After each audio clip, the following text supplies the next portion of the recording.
Snapgroup's developed over the last few years as a viable way to help get your startup creative. With Snapgroups, my new company, I have used a couple of different firms, specifically 99 Designs and ONEList.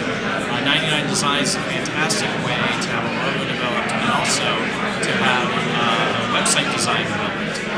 Once you are able to get a website developed in that way, then you can take it to a service called PSD to HTML, which will convert it into an actual web page for you. So you actually have this whole pipeline that lets you go from concept to design to web page.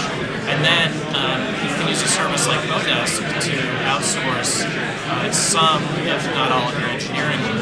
For Snapgroups, I did not outsource all my engineering work, but I certainly outsourced some of the JavaScript, and that actually worked out pretty well. I mean, you have to be careful about who you hire, and I mean, it's not necessarily panacea, but it is a good way to multiply your workforce without specifically when you're talking about engineers, any good tips on training people, especially as they're remote? Sure. Specifically with Odesk, I've done 2 projects, and I had good success with one, and I had a complete failure with the other one. It really had to do with how I did the project. With Odesk, in particular, you can do your project one of 2 ways. You can post it for anybody to bid on, any of the service providers to bid on, or you can go and you can select through all the service providers and ask specific ones to bid on the project. So I did one of each. So my first project, I asked just anybody to bid on it, and then I selected somebody, and that actually turned out quite poor.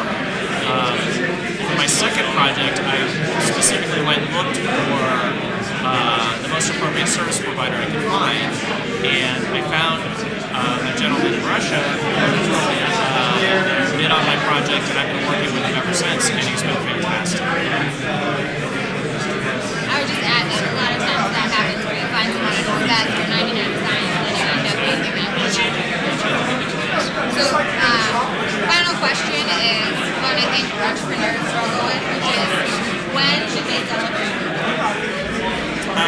I can only speak for myself, but I think looking back, I've not celebrated enough of my accomplishments. I mean, that sounds really pretentious, but you're going through this incredible process, and sometimes you forget to step back and really appreciate what you have. So I would say celebrate more than less, and try to enjoy the process. I mean, it's very difficult to actually do that, but if you can,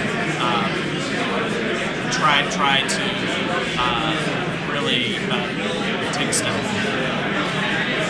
Celebrate not just the accomplishments, but actually the whole experience. Right, exactly, because it's an amazing thing.